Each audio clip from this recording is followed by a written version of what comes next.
Hey guys, I'm your host Rohit Khurana on Intellect Digest, and today we are back with the Gioni eLife E6. In this video we are going to play some games like the Asphalt 7 Heat, Modern Combat 4, Dead Trigger, Frontline Commando, Temple Run, etc. on the Gioni eLife E6 and show you how it performs on gaming. We'll also show you benchmarks including the Antutu benchmark, Quadrant Standard and Nina Mark II on the Gioni eLife E6. Let's get started. Let's start with the Asphalt 7 Heat, which is a popular racing game on Android platform. We'll do a quick race and show you how the graphics and rendering of display works with this high definition display on the Gioni eLife E6. On eLife E6 we get a 5-inch full high definition display with 1080p display resolution. The GPU this phone uses is a Parvier SGX 554MP. It has 32GB internal memory, 2GB of RAM, 1.5 GHz quad-core CPU,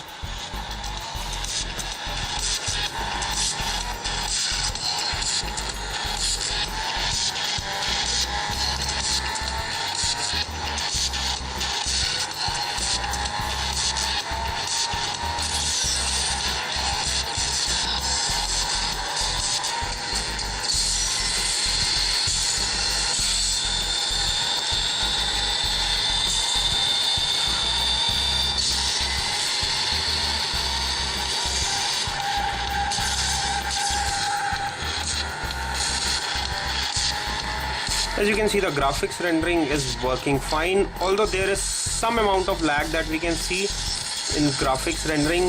A slight stutter in the Asphalt 7 Heat, maybe some sort of incompatibility.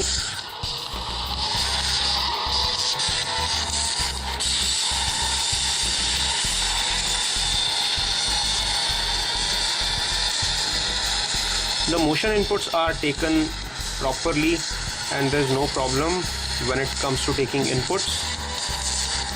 Next we play the Modern Combat 4, which is again a popular shooting game on Android.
And this is quite a lot of fun playing the Modern Combat 4 on the Gioni eLife E6. It is fairly engaging and immersive, and the experience is really stunning. The kind of graphics that it is rendering on the Modern Combat 4 is really impressive. Let's try the Frontline Commando, which is again another shooting game, another interesting shooting game that we have on Android.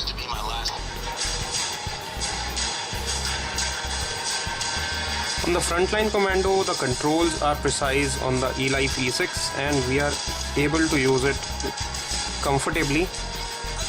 The graphics rendering, the aiming, the shooting, everything is very precise over here.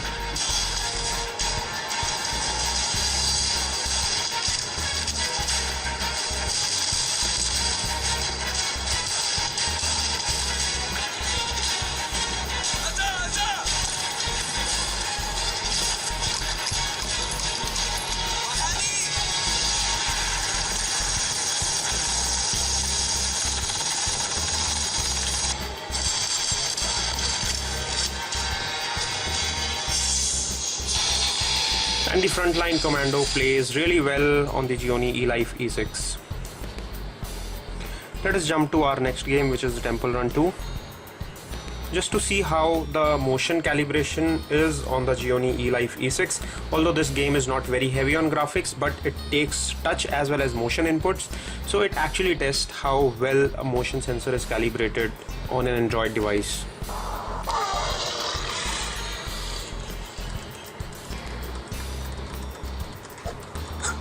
The graphics are coming really vibrant. The rendering is good here. Touch sensitivity of the display is also good.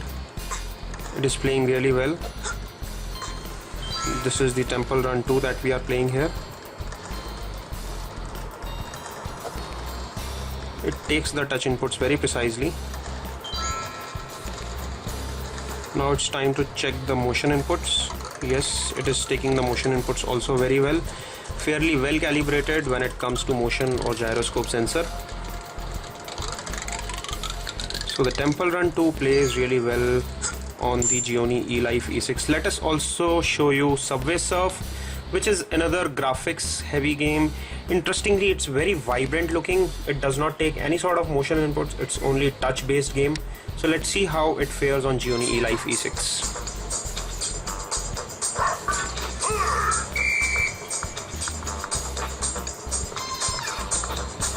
The kind of vibrance in colors that it produces is really wonderful.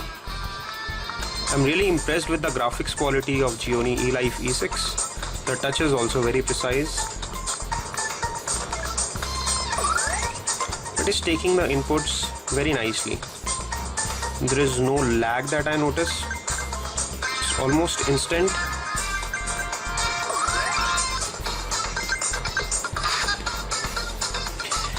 And this is the experience of Subway Surf, which I find to be very nice and very fluid on the Gionee eLife E6.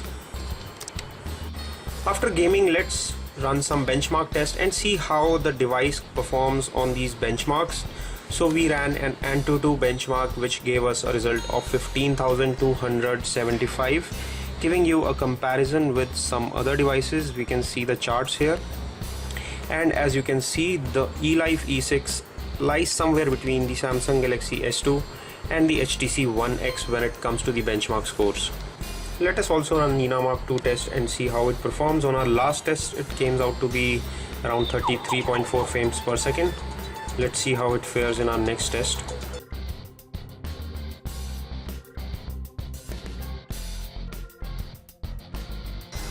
And we get a frame rate of 34.4 frames per second on the Nina Mark 2 benchmarking test using the PowerVR SGX 554MP at a display resolution of 1920 by 1080. This is all we have on a comprehensive gaming and benchmark review of the Gionee eLife E6. We hope you like our video. Please press the like button below for more such videos.